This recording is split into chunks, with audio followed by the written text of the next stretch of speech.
Palestin terbunuh di utara Gaza.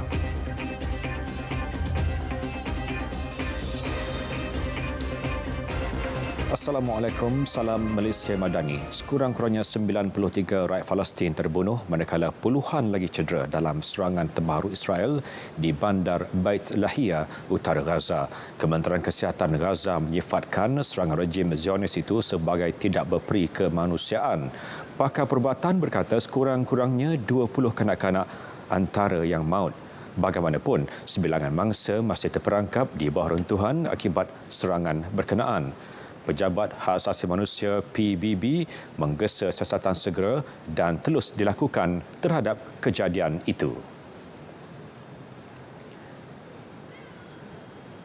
Dalam pada itu, angka kematian rakyat Palestin akibat serangan kejam yang dilakukan rejim Zionis Israel yang berterusan di Gaza meningkat kepada 43,061. Menurut pihak berkuasa, dalam tempoh 24 jam lalu, serangan berkenaan meragut 41 nyawa dan mencederakan 113 yang lain. Kementerian Pendidikan Palestin melaporkan kira-kira 11,852 pelajar terbunuh sejak serangan dilancarkan pada Oktober 2023. Dalam tempoh itu, 560 orang guru dan pentadbir terbunuh manakala 3,729 dilaporkan cedera. Sementara itu, 362 sekolah awam, universiti dan 65 sekolah bergabung dengan agensi bantuan dan kerja Pertubuhan Bangsa Bersatu bagi Pelarian Palestin UNRWA. Dua penasihat kanan Presiden Amerika Syarikat Amos Hochstein dan Brett McGurk dijangka bertemu Perdana Menteri Israel Netanyahu esok. Perjumpaan itu bertujuan menutup perjanjian bagi menamatkan konflik di Lebanon dalam beberapa minggu akan datang. Dalam pada itu, Israel dan Amerika Syarikat mendakwa Hezbollah mungkin akan memutuskan hubungan dengan Hamas. Ini selepas dakwaan kumpulan tersebut hadapi tamparan berat termasuk kematian pemimpin mereka Hassan Nasrallah. Terdahulu, tentera Israel mendakwa telah menghapuskan berpuluh-puluh pejuang Hezbollah dan mengenai lebih 100 sasaran di Lebanon.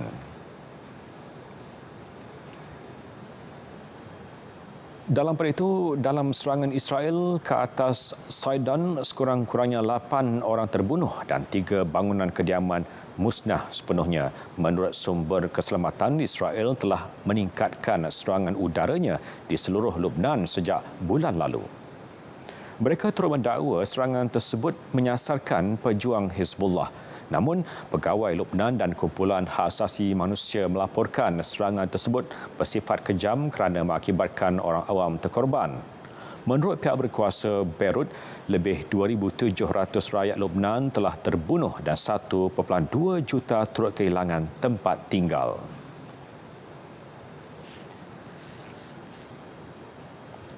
Sembilan individu cedera termasuk kanak-kanak berusia 11 tahun dalam serangan ke-19 Rusia di ibu negara Ukraine. Tentera udara Ukraine berkata serangan itu telah mengakibatkan beberapa pangsa puri terbakar dan sebuah tadika rosak. Menurutnya, Rusia telah melancarkan 62 drone, bagaimanapun 33 daripadanya berjaya dimusnahkan. Ketua Pentadbiran Tentera Kiev, Serhiy Popko memaklumkan sebanyak 19 serangan dilakukan ke atas Kiev bulan ini. Anggota bomba segera memadamkan kebakaran di lokasi kejadian dan kesemua mangsa terlibat telah dirawat oleh pasukan perubatan. Sementara 19 penduduk yang berada di pangsa puri itu terpaksa dipindahkan bagi tujuan keselamatan. Sementara itu, tentera Ukraine berjaya mematahkan beberapa serangan ke atas kemudahan tentera yang dilancarkan Rusia. Serangan tersebut disasarkan terhadap depo peluru, pangkalan perang elektronik, lapangan terbang tentera dan infrastruktur lain.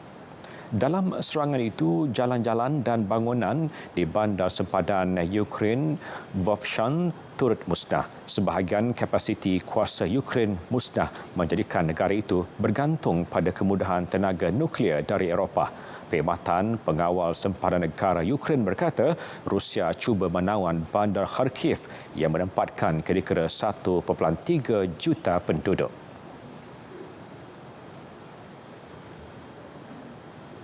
Tentera Amerika Syarikat dan Korea Selatan adakan latihan bersama di Pocheon, Utara Seoul. Latihan yang diadakan di Kompleks Rodrigues Live Fire itu sebagai komitmen kedua-dua negara dalam mengekalkan pertahanan. Ia dikendalikan Brigade Penerbangan Tempur Kedua dan Division Infanteri Kedua Republik Korea Amerika Syarikat. Latihan adalah untuk menguji kesediaan tempur selain tambah baik kerjasama kedua-dua pihak. Sebelum ini, Korea Utara menghantar tentera di Rusia untuk ditempatkan ke Ukraine. Pyongyang menyifatkan tindakan itu selaras dengan undang-undang antarabangsa bagi tingkatkan tahap keselamatan negaranya.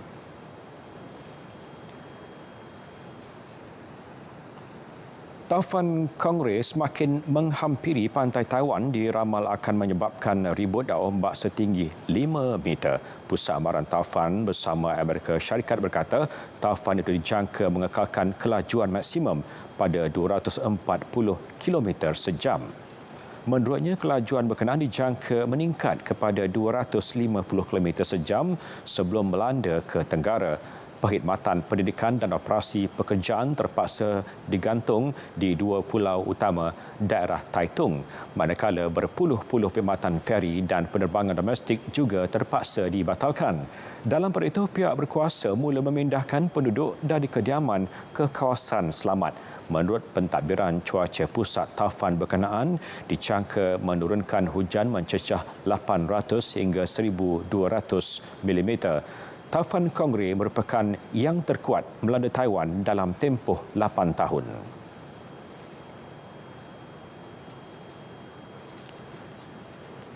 Sekurang-kurangnya 51 korban dalam hujan lebat dan banjir dahsyat berlaku di wilayah Valencia dan Andalusia. Angin kencang beserta hujan melanda selatan dan timur Sepanyol itu sejak awal minggu lalu. Sebahagian kawasan di wilayah Valencia terputus bekalan elektrik termasuk talian telefon. Selain beberapa tempat terputus hubungan selepas jalan dinaiki air. Keadaan itu turut menghanyutkan kereta serta menjejaskan perkhidmatan kereta api dan udara. Parlimen Sepanyol bertafakur sebelum memulakan sidang dewan bagi memberi penghormatan kepada penduduk terjejas banjir. Asap tebal yang menyelubungi Lahore, Pakistan menyebabkan kebanyakan penduduk terpaksa memakai topeng muka. Susulan itu, pihak berkuasa telah mengisytiharkan pemakaian topeng sebagai wajib sehari sebelumnya. Kerajaan wilayah Punjab yang merupakan ibu kota Lahore telah mengambil langkah tegas dengan mewajibkan penggunaan topeng muka. Keputusan ini diambil berikutan lonjakan ketara dalam pencemaran udara yang menimbulkan risiko kesihatan serius, terutamanya kepada kumpulan yang terdedah. Perkara itu menyebabkan aktiviti luar terbatas berikutan masalah pencemaran udara yang semakin meruncing. Indeks kualiti udara AQI di Lahore merosot kepada 196 hari ini, satu peningkatan ketara berbanding minggu lalu di mana ia mencecah 507, merupakan yang tertinggi di dunia. Kualiti udara di wilayah tersebut sering merosot setiap tahun pada musim sejuk apabila udara sejuk terperangkap di dalam lapisan yang lebih rendah. Laporan terbaru menunjukkan penduduk di seluruh dunia kini menghadapi suhu yang boleh membahayakan kesihatan. Cuaca ekstrim, kehilangan pokok dan pencemaran udara disebabkan pembakaran arang batu, minyak dan gas makin memburukkan keadaan. Pengarah Eksekutif Agensi Kesihatan dan Perubahan Iklim, Marina Romanello berkata, kesan kesihatan akibat perubahan iklim membawa implikasi keuangan yang besar. Menurutnya, ini merupakan laporan tahunan yang diterbitkan menjelang rundingan iklim Pertubuhan Bangsa Bersatu PBB yang dijadualkan berlangsung dari 11 hingga 12 November di Azerbaijan.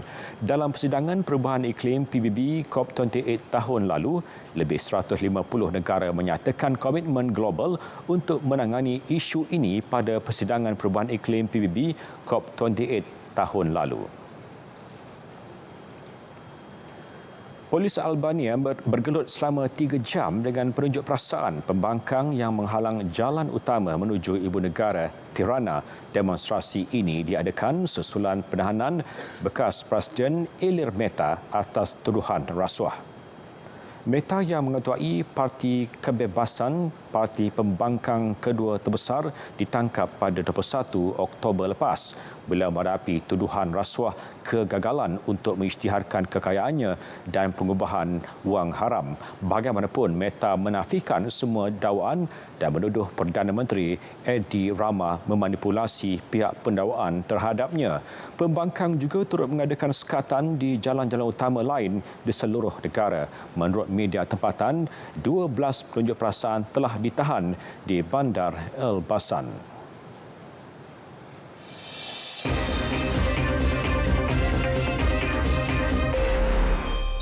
Akram Alif dari Qatar dinamakan sebagai pemain terbaik Konfederasi Bola Sepak Asia AFC bagi kategori lelaki dalam majlis yang diadakan di Seoul, Korea Selatan. Bagi kategori wanita, anugerah pemain terbaik dimenangi Keiko Seike dari Jepun. Akram yang merupakan penyerang utama Qatar memimpin pasukan itu menjuarai Piala Asia pada awal tahun ini. Pemain berusia 27 tahun itu turut dinamakan sebagai pemain terbaik kejohanan dan memenangi kasut emas dengan 8 gol. Ini adalah kali kedua Akram dinobatkan pemain terbaik Asia selepas 2019. Akram yang pernah bermain di Belgium dan Spanyol pada awal kariernya juga memimpin kelab Al-Sadd untuk memenangi 2 kejuaraan domestik di Qatar. Sementara itu, Keiko Seike menang kategori wanita selepas meledak 20 gol untuk bantu Urawa Red Diamonds Ladies menjulang gelaran domestik Jepun tahun kedua berturut-turut. Keiko juga memainkan peranan penting apabila Urawa memenangi gelaran Kelab Asia dan adalah sebahagian daripada skuad Jepun yang mara ke suku akhir Olimpik Paris 2024. Tenis Paris Masters, pilihan kedua kejohanan, Carlos Alcaraz memulakan kempen dengan kemenangan straight set menentang pemain Chile Nicolas Jarry. Pemain nombor 2 dunia Sepanyol itu dihadakan mata hasil kesilapan berganda Jarry sebelum meraih kemenangan 7-5, 6-1. Alcaraz seterusnya akan menentang pilihan ke-15 dari Perancis Hugo Humbert atau pemain kelayakan Amerika Marcos Giron untuk ditempatkan ke suku akhir.